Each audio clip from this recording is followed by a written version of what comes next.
Friends, ఒక చాలా interesting thing ఉందండి. ఏంటంటే, మన ఇండియాలో ఫ్యామిలీ సిస్టమ్ అనేది అనాది కాలం నుంచి వస్తుంది. ఎందుకంటే, ఫ్యామిలీ సిస్టమ్ చాలా ఇంపార్టెంటు. అదెందుకంటే, మనుషులకి, జంతువులకి గల చాలా తేడాల్లో ఆహ్, ఎన్నో ముఖ్యమైన తేడాల్లో ఇదొకటండి. ఫ్యామిలీ సిస్టమ్ అనేది మనుషులకే అర్థమవుతుంది. జంతువులకు అర్థం కాదండి. ఇప్పుడు కొన్ని జంతువులుకి ఎలా అర్థమవుతున్నట్టు మనకు కనపడుతుంది కదా! ఇప్పుడు తల్లి బిడ్డల సంబంధం అర్థమవుతుంది. అది కూడా వాళ్ళకి ఆల్రెడీ ఒక సాఫ్ట్‌వేర్‌లో అంటే ఆపరేటింగ్ సిస్టమ్‌లో ఎలా అయితే మనకి స్టాక్ యాప్స్ అని అలా వస్తాయి కదా! సో, ఆల్రెడీ లోడెడ్ అయ్యి వస్తాయి కదా వాళ్ళకి యానిమల్స్‌కి. అంతవరకు వాళ్ళకి అర్థమవుతుందండి. అంటే ఆపరేటింగ్ సిస్టమ్ లాగా వాళ్ళకి కొన్ని లిమిటేషన్స్ ఉంటాయి. ఆ లిమిటేషన్స్ వరకు వాళ్ళకి అర్థమవుతాయి. ఆ లిమిటేషన్స్ పైన వాళ్ళకి అర్థం కాదు. అంటే స్వతంత్రంగా అర్థం చేసుకునే శక్తి లేకపోతే వాళ్ళు అర్థం చేసుకునే శక్తిని ఇంప్రూవ్ చేసుకునే శక్తి, వాళ్ళు అర్థం చేసుకునే శక్తిని పాలిష్ చేసుకొని, రిఫైన్ చేసుకునే శక్తి వాటికి ఉండవన్నమాట యానిమల్స్‌కి.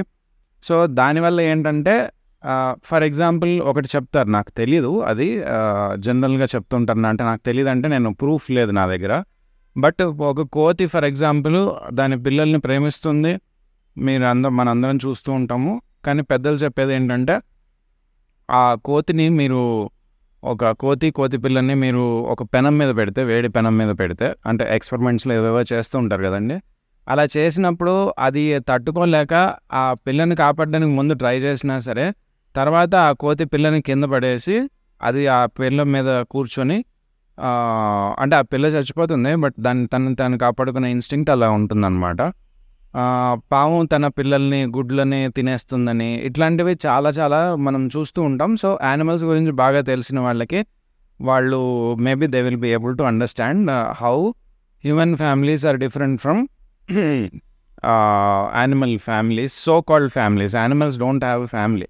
ఇంకోటేంటంటే ఒకవేళ ఏదైనా ఉంటే అది తల్లి బిడ్డల సంబంధం కంటే మించి ఉండకపోవచ్చు వాళ్ళకి. ఉండదు. ఓకే. సో, ఇప్పుడు మనం మనుషులం అయ్యాము అన్నదానికి గుర్తేంటంటే, మనం తండ్రిని రికగ్నైజ్ చేస్తాము. తల్లి ఎవరో తండ్రి అనేది చెప్తుంది. దాంతో రికగ్నైజ్ చేస్తాము. ఆ తండ్రితో మనకి తల్లితో ఉన్నంత సంబంధం ఉంటుంది. తండ్రి అనే సంబంధము శారీరకమైనది కాకుండా, అంటే శరీరంతో తల్లి ఎలా అయితే నవమాసాలు మోసి, కని, పాలిచ్చి ఇలా రకరకాలుగా ఎన్నో సేవలు చేసి పెంచుతుందో, అలా తండ్రి చేయకపోయినా సరే, తండ్రి ఆ తల్లి ఎలా ఫీల్ అవుతుందో అలాగే ఫీల్ అవుతాడు. మీరు అనుకోవచ్చు అంతగా కనపడదు కదండి అని అంటే, కరెక్టే కనపడదు. కానీ తండ్రి అలా ఫీల్ అవుతాడు. ఎందుకు అంటే తండ్రికి వేరే మెకానిజం ఉంటుంది. అంటే తనకి తెలిసినదంతా తను ధారపోయడానికి, ఈ జీవితంలో తను నేర్చుకున్నదంతా, తనకి తెలిసిన బెస్ట్ అంతా ఏదైతే ఒక సంస్కృతి, సంస్కారము, ఇట్లాంటి సభ్యత, లేకపోతే రుచి, అభిరుచి, కళ, ఇట్లా ఏదైతే విద్య ఉందో ఆ విద్యలన్నీ తను నేర్చుకున్నవన్నీ, జ్ఞానము, విజ్ఞానము అన్నీ తన పిల్లలకి అలాగే ధారపోయాలని, తనకంటే గొప్పవాళ్ళుగా తీర్చిదిద్దాలనే ఏదైతే ఉంటుందో అది ఇన్‌బిల్ట్ అండి. తండ్రి అనేవాడికి క్లియర్‌గా తెలిసిపోతుంది. అలాగే చేయాలని అనుకుంటూ ఉంటాడు. తన తపనంతా అదే ఉంటుందండి. సో, ఆ రకమైన ప్రేమని మనము ప్రేమ కాదు, ఓన్లీ అన్నం పెట్టి, పూరీలు, చపాతీలు చేసి పెట్టి, లేదు కాళ్ళు ఒత్తి, లేకపోతే ఇట్లా మొక్కుకొని, ఇప్పుడు మొన్న ఒక సినిమాలో ఏం చూపించారంటే, పిల్లవాడికి మాటలు రాకపోతే, కొంచెం పెద్దవాడు అవుతున్నా మాటలు రాకపోతే, తల్లి తిరుపతిలో వెంకటేశ్వర స్వామిని మొక్కుకొని ఆ తిరుపతి కొండలు మొత్తం మోకాళ్ళతో ఎక్కుతుంది. ఓకే. సో, తర్వాత పిల్లవాడికి మాటలు వస్తాయనుకోండి. బట్ ఆ మోకాళ్ళతో ఎక్కేటప్పుడు రక్తం రావడం, అయినా సరే ఓర్చుకొని ఆ తల్లి పైకి వెళ్ళడం, ఆ మెట్లు ఎక్కి వెళ్ళడం, ఇలాంటివన్నీ చేస్తాం కదా! సో, మనకేంటంటే శారీరక దీన్ని నేను ఎక్కడ తగ్గించట్లేదండి. నేను జస్ట్ మీకు ఏమి చెప్పడానికి ట్రై చేస్తున్నానంటే, శారీరకమైనది కాకపోతే మనకి అర్థం కావట్లేదు, మనం గుర్తించలేకపోతున్నాం. అది ఒక చాలా ఇంపార్టెంట్ సైన్ అన్నమాట, చిహ్నం. దేనికి అంటే మన మైండ్ గ్రాస్ స్టేట్ నుంచి డెవలప్ అయ్యి ఫైనల్ స్టేట్కి వెళ్ళలేదు అన్నదానికి ఒక గుర్తు అన్నమాట. అంటే స్థూలమైనది మాత్రమే గుర్తించగలుగుతున్నాము, సూక్ష్మమైనది గుర్తించలేకపోతున్నాము అని అంటే మనం ఇంకా మన సంస్కారాలని ఎంతో బాగా పెంచుకోవాలని, లేదా సంస్కారం అనేది అసలు ఇంకా అంటే సంస్కరణ అంటే ఏంటంటే మనలో మార్పు లేదా రిఫైన్మెంట్ అనేది జరగలేదు అన్నదానికి గుర్తు అన్నమాట. ఓకే, సో ఇంకా జరగాలి, ఇంకా తపస్సు చేయాలి, ఇంకా మనం శ్రద్ధ పెట్టాలి, ఇంకా సూక్ష్మంగా ఆలోచించడానికి ట్రై చేయాలి అనేది. సో ఈ సూక్ష్మంగా ఆలోచించడానికి ట్రై చేయడాన్ని ఏదైతే ఉందో, లేదా ఆలోచించగలగడాన్ని ఏదైతే ఉందో, దీన్ని నేను గొప్పగాను, అలా కాకుండా స్థూలంగా ఆలోచించడాన్ని నేను కొంచెం తక్కువగాను పెట్టినట్టు మీకు వినిపిస్తాను కదా. అది ఎందుకు అంటే అది నేను చేసింది కాదండి, లేదా కొంతమంది అలా పైన పెద్దల్లాగా కూర్చొని వాళ్ళకే వాళ్ళు ఎవరి మీద అధికారం చెలాయించడానికి చేసిన డివిజన్ కాదండి. ప్రాకృతికంగా మనకి తెలుస్తుంది, సూక్ష్మమైన విషయాల్ని గ్రహించగలిగే వాళ్ళు, వాళ్ళ పర్ఫార్మెన్సు, వాళ్ళ జీవిత శైలి, వాళ్ళు సమాజానికి కానీ ప్రపంచానికి కానీ చేసే కాంట్రిబ్యూషన్ ఏదైతే ఉందో దానికి ప్లస్ స్థూలంగా మాత్రమే ఆలోచించగలిగిన వాళ్ళు సమాజానికి చేసే కాంట్రిబ్యూషన్కి ఈ రెండింటికి తేడా ఉంటుంది. ఇద్దరు కాంట్రిబ్యూట్ చేస్తారు, కానీ ఆ తేడా చాలా ఒక కొండంత తేడా ఉంటుందండి. ఎనీవే, దాని గురించి ముందుకెళ్లకుండా ఇప్పుడు నేను అనేది ఏంటంటే ఫ్యామిలీ సిస్టమ్ అనేది చాలా చాలా చాలా ఇంపార్టెంటు. అది ఒక నాగరికత అంటారు, కానీ నాకు నాగరికత అనే సివిలైజేషన్ అంటే నాగరికత అని అంటారు, కానీ నాకు నగరాల్లో ఉండేవాళ్ళు గొప్ప అన్నట్టుగా అనిపిస్తుందండి ఆ నాగరికత అనే పదం వాడినప్పుడు. సో నేను నాగరికత అనను, సంస్కృతి ఏమంటారు, ప్రతిష్ట, లేకపోతే ఇట్లాంటివి ఉంటాయి, సివిలైజేషన్ లేకపోతే కల్చర్. సో దాన్ని ఏదైనా ఒక మంచి పదం మనం చూద్దాము. సో దానికి గుర్తుగా అంటే దానికి గుర్తు ఏంటంటే మనం ఫ్యామిలీ రిలేషన్షిప్స్లో ఎంత బాగా వెళ్ళాం. అయితే ఇప్పుడు ఫ్యామిలీ అనేది ఎందుకు ఉండాలి మరి? ఫ్యామిలీ కంటే పెద్దవి లేవా అంటే ఒక సమాజం ఉందండి, ఒక సమాజం ఉంది. ఆ సమాజం కంటే ఇంకా అంటే మానవాళి ఉందండి. సో మానవ జాతి మొత్తం గురించి ఆలోచించగలిగితే అప్పుడు మళ్ళీ విశ్వం గురించి మొత్తం ఆలోచించగలుగుతాము. ఇవి స్టేజ్లు అండి. ఒక మనిషి గురించే, తన శరీరం గురించే ఆలోచిస్తే ఒక స్టేజ్లో ఉన్నట్టు, తన శరీరము చైతన్యము గురించి ఆలోచిస్తే ఇంకో స్టేజ్లో ఉన్నట్టు, తన శరీరము ఇతరుల తన వాళ్ళు అనుకున్న వాళ్ళ శరీరం, వాళ్ళకి కావాల్సిన వస్తువులు, ఆ శరీరానికి కావాల్సిన వస్తువులు, ప్రొటెక్షను, వీటన్నిటి గురించి మాత్రమే ఆలోచిస్తే ఒక స్టేజ్లో ఉన్నట్టు, వాళ్ళ చైతన్యం కూడా ఆనందింపజేసేటట్టు అలా చేసుకుంటూ పోతే అది ఇంకో స్టేజ్లో ఉన్నట్టు. అలా కాదు, ఒక సమాజం మొత్తం, ఒక సమాజం అంటే ఫర్ ఎగ్జాంపుల్ భక్తులందరూ ఉన్నారనుకోండి, భక్తులందరూ ఒక సమాజం, ఆస్తిక సమాజం అనుకుందాం, అది ఒక సమాజమే కదా. అలాగే ఒక భారత సమాజం ఉంది, భారతదేశ సమాజం ఒకటి ఉంది, లేకపోతే మన ఆంధ్రప్రదేశ్లో ఉన్న వారందరి సమాజం అన్నట్టుగా, తెలుగు వారందరూ అన్నట్టుగా. అంటే వీటన్నిటిని కన్వీనియన్స్ల కోసమే డివైడ్ చేసుకుంటాం, కానీ ఇవి యాక్చువల్ డివిజన్స్ కాదు, ప్రాకృతికమైన డివిజన్స్ కాదు, కన్వీనియన్స్ కోసం మనం డివైడ్ చేసుకుంటాం. ఓకే, మగవారందరూ ఒక సమాజం పెట్టుకొని, ఆడవాళ్ళందరూ ఒక సమాజం పెట్టుకొని, అది కొంచెం డేంజరస్, అది చాలా రిస్కీ పాత్. దాన్ని యొక్క సార్థకత అర్థం కాకపోతే అవి ఓన్లీ మిస్చీఫ్ ప్లే చేస్తూ ఉంటాయి. దానికి మనకి కోకొల్లలుగా ఎగ్జాంపుల్స్ ఉన్నాయి. బట్ నేను అనేది ఏంటంటే ఒక సమాజం అంటే ఒక చాలా పెద్ద గ్రూప్ ఆఫ్ పీపుల్ అనమాట, మచ్ బిగ్గర్ దాన్ ఏ ఫ్యామిలీ, వన్ ఫ్యామిలీ, అలాంటి గ్రూప్, అలాంటిది. దాని తర్వాత ఇది. ఓకే, నౌ మనం ఏం ఎస్టాబ్లిష్ చేసాం ఇప్పటిదాకా అంటే ఫ్యామిలీ అనేది చాలా ఇంపార్టెంట్. దేనికి గుర్తు అంటే అది మనకి జంతువులకి ఉన్న తేడా, అది అందులో చాలా ఇంపార్టెంట్ అనేది మనకు అర్థమైంది. మనం మనుషులమే అందరం ఒప్పుకుంటున్నాం అనేది నా అజంప్షన్ అండి. లేదు మనం మనుషులకి జంతువులకి ఏమీ తేడా లేదు అని ఎవరైనా అనుకుంటే ఉండకూడదు, ఉండాల్సిన అవసరం ఏంటి అని అనుకుంటే నా ఛానల్ వాళ్ళ కోసం కాదండి. ఇంకొకటి ఏంటంటే ఇప్పుడు సో నేను ఇదంతా ఎందుకు చెప్పానంటే, దీని మహత్యం ఎందుకు చెప్పానంటే, ఈ ఫ్యామిలీని మనం రికగ్నైజ్ చేయట్లేదండి. ఎంతగా రికగ్నైజ్ చేయాలో దాన్ని అట్లా రికగ్నైజ్ చేయట్లేదు. అంతేకాకుండా ఫ్యామిలీ తెగిపోవడానికి, ఫ్యామిలీలు కూలిపోవడానికి, ఫ్యామిలీ సిస్టమ్ అనేది, పరివారం అనే సిస్టమ్ అనేది ఏదైతే ఉందో దాన్ని, కుటుంబ వ్యవస్థని కూల్చేయడానికి ఏవేవైతే కొన్ని డైవర్సులు కానీ, లేకపోతే కొన్ని రకరకాల ప్రాక్టీసెస్ వచ్చాయో ఈ మోడర్నిటీ పేరు మీద, ఆ ప్రాక్టీసెస్ని మనం బలపరుస్తున్నాం రోజు రోజుకి.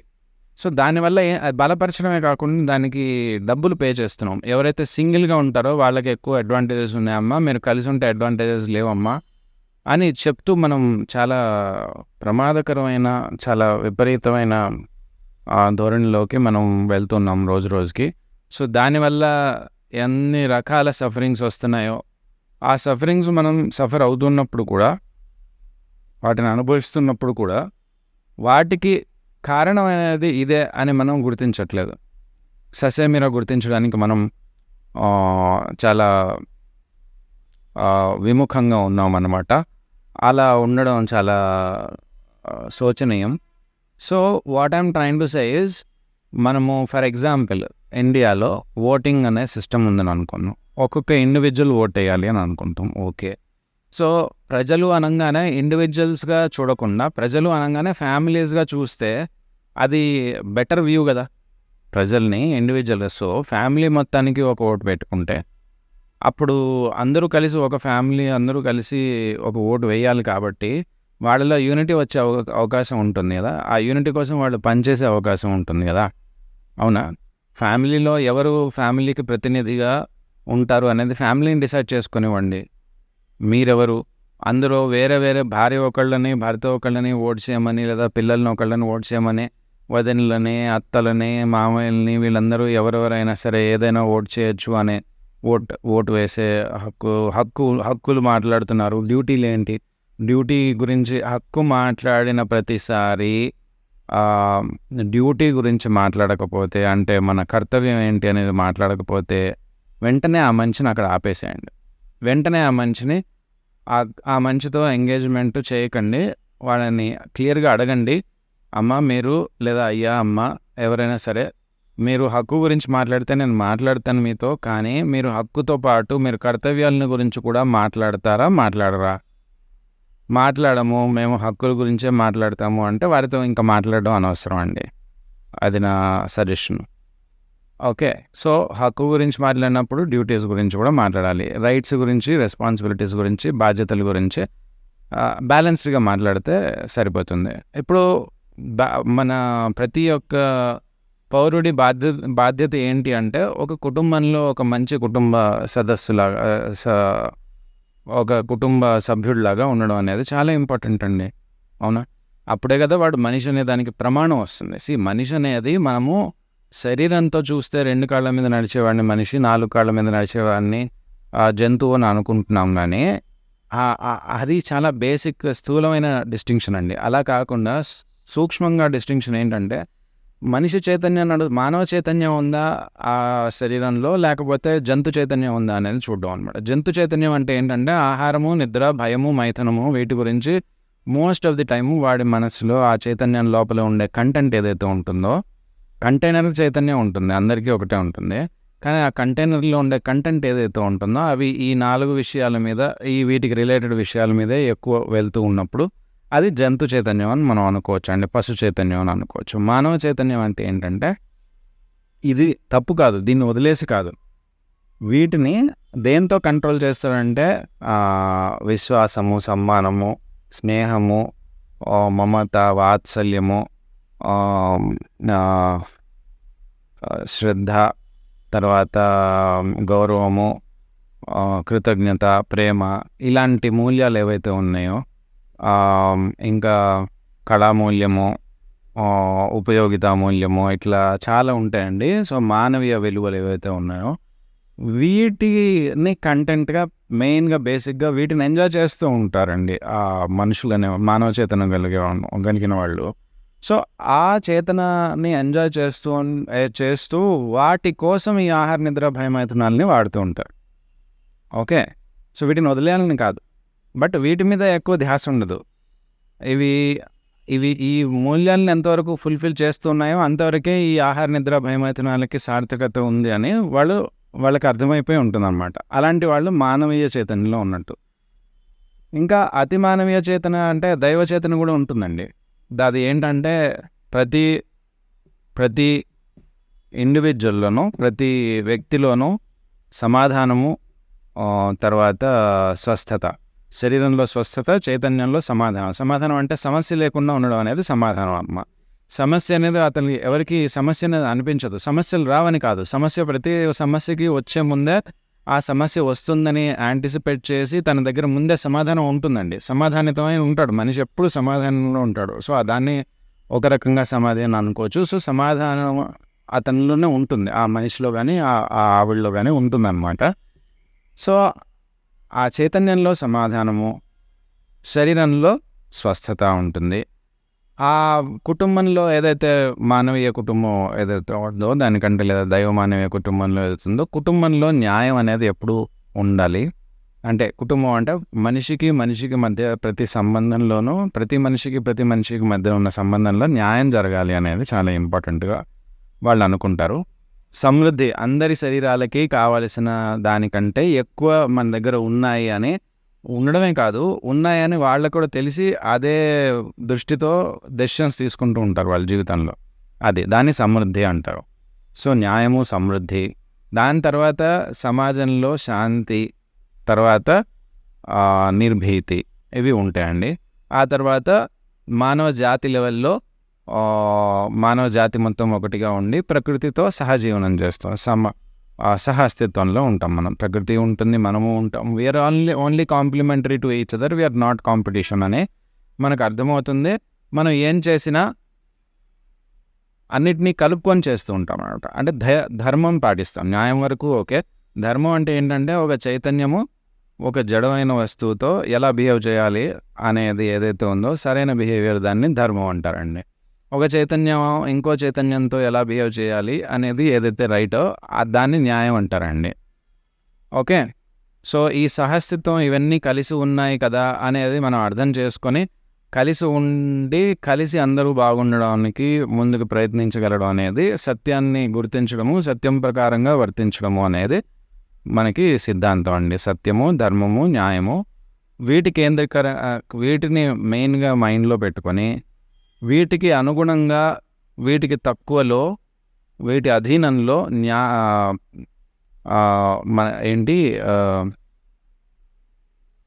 ప్రియము, హితము, లాభము అంటారండి. ప్రియము అంటే మనకి ఇష్టమైంది చేస్తూ ఉండడం, హితము అంటే మనకి కన్వీనియంట్ అయింది చేస్తూ ఉండడం, లాభము అంటే మనకి ఏదైతే లాభం చేకూరుస్తుందో దాన్ని చేస్తూ ఉండడం.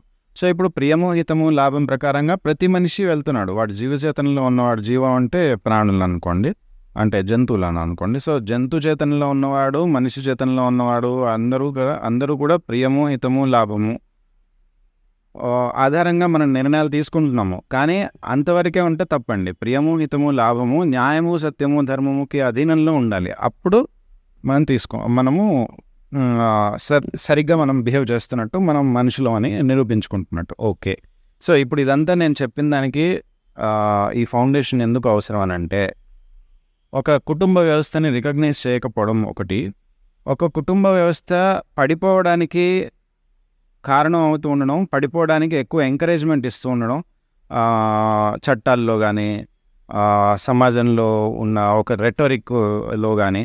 దీనివల్ల ఏం జరుగుతుందనంటే సమాజానికి తీవ్రమైన నష్టం జరుగుతుంది. ఎవరైతే సమాజాన్ని నిలబెట్టాలనుకుంటున్నారో వాళ్ళకి వెన్నుపోటు పడవడం జరుగుతుంది అనమాట. సో ఇప్పుడు వేరే దేశాల్లో పోనీ ఇలా జరుగుతుందనంటే వాళ్ళు మెల్లగా నేర్చుకుంటారని అనుకోవచ్చు. కానీ అతి ఉత్కృష్టమైన సంస్కృతి కలిగిన మన భారతదేశంలో ఇలాగే జరుగుతుంది. ఎందుకంటే మనం బ్లైండ్గా వారి చట్టాలని, వారి రాజకీయ సిస్టమ్స్ని మనము జస్ట్ అలా ఇంప్లిమెంట్ చేసేసాము. ఇప్పుడు ఏదో కొత్తగా మార్చామంటున్నాం కానీ నిజానికి మార్చాల్సినవి మార్చలేదు. అంత ధైర్యం కూడా లేదనుకుంటున్నాను నేను. అందువల్ల మార్చలేదు, ఇష్టం లేక కాదు, కానీ తెలియక అండ్ ఆ ధైర్యం లేక కెపాసిటీ లేక మార్చలేదండి. ఇప్పటికీ కూడా మనం అలాంటి చట్టాల్లోనే ఉంటున్నాం. సో ఫర్ ఎగ్జాంపుల్ నేనేమంటున్నానంటే, ఒక ఓటింగ్ అనేది ఒక కుటుంబానికి ఒక ఓటు అని పెట్టుకుందాం. ప్రతి వాళ్ళు కుటుంబంలో ఉండొచ్చు కదా. సరే కుటుంబంలో లేకపోతే, ఏదో ఒక కారణంగా కుటుంబంలో లేకపోతే, నేను కుటుంబంలో లేను అని చెప్తే అంతవరకు వాళ్ళకి ఓటు హక్కు ఉండొచ్చు. సో బేసికల్గా what I'm trying to say is, ఒక కుటుంబంలో వాళ్ళకి వాళ్ళు మళ్ళీ డెమోక్రసీతో డిసైడ్ చేసుకుంటారండి. మీకెందుకు? కుటుంబంలో ఉన్న వాళ్ళని విడివిడిగా చూడాల్సిన అవసరం మీకేంటి? కుటుంబంలో వాళ్ళందరికీ ఒకే బ్యాంక్ అకౌంట్ ఉంటుంది. డబ్బులు అనేది లెక్క పెట్టేటప్పుడు ఎప్పుడూ కుటుంబానికి ఉన్న డబ్బులు అని మాత్రమే లెక్క పెడతాము అని గవర్నమెంట్ చెప్పగలగాలి. కుటుంబాన్ని రికగ్నైజ్ చేయట్లేదు. భర్త దగ్గర ఇంత డబ్బులున్నాయి, భార్య దగ్గర ఇంత డబ్బులున్నాయి, పిల్లల దగ్గర ఇంత డబ్బులున్నాయి, విడివిడిగా ఒక్కొక్కళ్ళకి ఆడవాళ్ళ దగ్గర డబ్బులు ఎంత ఉన్నాయి, మగవాళ్ళ దగ్గర ఇంత డబ్బులున్నాయి. ఇలా చూడడం వల్ల మనము డిఫరెన్సెస్ ఎంతగా చూస్తూ ఉంటే, ఎంతగా గుర్తిస్తూ ఉంటే అవి అంతగా పెరుగుతాయి, అవి అంతగా బతుకుంటాయి. మీరు అసలు దాన్ని డిఫరెన్సెస్ లేవని అనుకుంటున్నాను అని ముందే డిక్లేర్ చేయండి. మీకు టైం కావాలి, అప్పటికప్పుడు చేయకూడదు అని అంటే, 5 ఏళ్ల తర్వాత నుంచి, 4 ఏళ్ల తర్వాత, 3 ఏళ్ల తర్వాత నుంచి మేము ఇలాగే చేస్తాము, ఇది పాలసీ, అప్పటి వరకు ఎలాంటి ప్రిపరేషన్ కావాలో ఆ ప్రిపరేషన్ అన్నీ సరిగ్గా చేసుకోండి అని మీరు డిక్లేర్ చేసి ఆ తర్వాత నుంచి చేయండి. టైం ఉంటుంది కదా. తర్వాత ఫర్ ఎగ్జాంపుల్, కుటుంబంలో ప్రాబ్లమ్స్ వచ్చినప్పుడు ముందు కుటుంబంలో వాళ్ళనే సాల్వ్ చేసుకునే ఛాన్స్ ఇవ్వండి. లేదా ఆ కుటుంబం యొక్క శ్రేయోభిలాషలో అయినా వేరే కుటుంబాలు ఉంటాయి కదా, ఆ కుటుంబాల బాధ్యతలాగా మీరు చేయండి. సో అంటే ఇదంతా టాప్ టు బాటమ్ అనే రావాలని కాదు, బాటమ్ అప్ కూడా మనము ప్రయత్నించాలి. బట్ జరగాల్సిందైతే ఇదండి, జరగాల్సింది ఇది అని మనం డిస్కషనే చేసుకోకపోతే, ఎవరో ఒకళ్ళు చూపి మార్గదర్శకం చేయకపోతే, అసలు ప్రాబ్లం ఇది ఉన్నది అని గుర్తించి చెప్పి ఈ ప్రాబ్లం గురించి మాట్లాడకపోతే, అనలైజ్ చేయకపోతే సాల్వ్ ఎవరు చేస్తారు? సొల్యూషన్లో భాగం ఎవరు అవుతారు? అవన్నీ అయ్యే వరకు మనం అందరం ఇలాగే ఉంటాము. అన్ని దరిద్రాలతోనే బతుకుతూ ఉంటాము, దుఃఖాలతోనే బతుకుతూ ఉంటాము. టెన్షన్లు, దరిద్రము, దుఃఖము, ఈ వచ్చే హెల్త్ ప్రాబ్లమ్స్ అన్నీ వీటి వల్ల, సైకోసోమాటిక్ డిజీజెస్, బొచ్చడు ప్రాబ్లమ్స్ ఉన్నాయండి. సో మూలాల్లో మనం ప్రాబ్లమ్ని సాల్వ్ చేయాలి. ఆ మూలాల్లో ప్రాబ్లమ్ సాల్వ్ చేయడమే చాలా ఇంపార్టెంట్. ఆ మూలం గురించే మాట్లాడుతున్నాను నేను. అంటే ఒకానొక మూలం అనమాట, ఇంకా చాలా ఉంటాయి, బట్ అది. సో మినిమం మీరు ఫస్ట్ రికగ్నైజ్డ్ యూనిట్గా మీరు ఫ్యామిలీని పెట్టండి, ఇండివిజువల్ కాకుండా. ఫ్యామిలీని పెట్టడం చాలా చాలా చాలా ఇంపార్టెంట్. సో ఫ్యామిలీగా మనం బతకడానికి ట్రై చేయాలి. సో దానివల్ల ఇప్పుడున్న పిల్లలు తరం మరి చాలా ప్రాబ్లమాటిక్. అంటే అసలు వాళ్ళు కుటుంబానికి కానీ ఏ ఒక వ్యవస్థకి వాళ్ళు విలువనివ్వట్లేదు, వ్యక్తికి మాత్రమే ఇస్తున్నారు. ఆ వ్యక్తుల్లో కూడా నేనే ముందు అని వాళ్ళు అయిపోతున్నారు. అలా అయిపోతే ఇంకా మనం ఏం చేస్తున్నట్టు? మనమే తప్పు, మొత్తం తప్పు మనదే అని అనుకొని మనం ముందుకెళ్ళాలి కదా. బాధ్యత మనదే, అది లోకం యొక్క పోకడ కాదు, అది కాదు. యాక్చువల్గా ఇంకోటి ప్రాబ్లం ఏమవుతుందంటే, పిల్లల దగ్గర పెద్దవాళ్ళు నేర్చుకుంటున్నారు ఇప్పుడు ఇవన్నీ. అవునండి, మా పిల్లోడే కరెక్టు, అవునండి మేము ఇలా కుటుంబం అని, సమాజం అని ఇలా ఎన్నో కలలు కన్నాము, మన ప్రభుత్వం, మన రాజ్యము, లేకపోతే న్యాయము, ధర్మము, ఇట్లా సత్యము, నిజాయితీ, ఇవన్నీ అనుకుని మాత్రం ఏమొచ్చిందండి? ఏమీ రాలేదు. పిల్లలు చెప్తున్నది వాళ్ళు కరెక్ట్ చెప్తున్నారండి, మా పిల్లలైనా సరిగ్గా ఉండనిద్దాం అని వీళ్ళు వదిలేస్తున్నారండి. ఓకే, నేను వారి కష్టాన్ని వాటన్నిటిని తోసిపుచ్చట్లేదు, కానీ కొంచెం ఆలోచించండి. ఈ ప్రపంచం యొక్క ఫ్యూచరు ఎలా ఉండాలి అని మనం అనుకుంటున్నామో అలా ఉండడానికి ఏమాత్రమైనా మనం ఎఫర్ట్స్ పెట్టాలంటే, ఇప్పుడు మన చేతిలో ఉన్న సమయము, డబ్బు, సంపద, పరపతి, పదవి ఉన్నా సరే మన దగ్గర, వాటన్నిటినీ సదుపయోగం చేయాలంటే మనం ఎలాంటి స్టాండ్స్ తీసుకోవాలి అనేది ఆలోచించి దయచేసి కుటుంబాలని, పరివారాలని స్ట్రెంథన్ చేయండి. ఇంకొకటి, ఆ కుటుంబం అనేది అసలు ఏంటి అనేది, దేని ఆధారంగా ఉంటుంది? రక్తం ఆధారంగా కుటుంబం ఉండాలా, లేకపోతే దేని ఆధారంగా ఉండాలి? ఒక విచారం ఒక ఆధారంగా ఉండాలా? ఇట్లాంటివన్నీ విచారం అంటే ఒక రకమైన భావజాలం ఆధారంగా మనం ఒక కుటుంబాన్ని మనం కన్సిడర్ చేయాలా? ఎవరి కుటుంబము, ఆ కుటుంబంలో ఒక్కొక్కటి బాధ్యత ఏంటి, అందరికీ అన్ని రకాల బాధ్యత ఉందా, అసలు మనిషికి ఉన్న ఏ సంబంధంలో అయినా సరే దాని యొక్క పర్పస్ ఏంటి, ఉద్దేశం ఏంటి, ఆ ఉద్దేశం ఫుల్ఫిల్ అవుతూ ఉంటే మనకి సుఖంగా ఉంటుందా, అవ్వకపోతూ ఉంటే మనకి సుఖంగా ఉంటుందా, సుఖం అందరికీ కావాలి అనేది మాత్రం ఫిక్స్ అయినప్పుడు సో ఇట్లాంటి వాటన్నింటి గురించి ఆలోచించడం మొదలైతే ఫర్ ఎగ్జాంపుల్ పేరెంట్స్ని కూడా ఇప్పుడు పిల్లలు ఏం చేస్తున్నారో స్కూల్లో పేరెంట్స్కి తెలియకుండా స్కూల్స్ ఉంచడం ఇట్లా రకరకాల విధాలుగా మనం అందరం డివైడ్ అయిపోతున్నామండి. ఇది చాలా చాలా శోచనీయమైన విషయం. చాలా కాంప్లెక్సెస్కి దారితీస్తుంది. మనుషులకి వారి బేసిక్ గ్రౌండే ఉండట్లేదు. అంటే నేను మగవాడినా, నేను అమ్మాయినా అనే కన్ఫ్యూజన్ కూడా విపరీతంగా అలాంటి స్టేజెస్లో మనం ఉన్నాం. లేదు అసలు నిజాయితీగా ఉండాల్సిన అవసరం ఏంటి, ఫ్రాడ్ చేసి ఎంతోమంది బతికేస్తున్నారు, ఎంతోమంది సక్సెస్ఫుల్గా వాడి జీవితం మొత్తం ఫ్రాడ్ చేసి చనిపోయిన వాళ్ళు కూడా ఉన్నారు కదా. మరి నేను ఎందుకు నిజాయితీగా ఉండి నేను ఎందుకు కష్టం అనుభవించాలి అనేది డౌట్స్ ఉన్నాయి.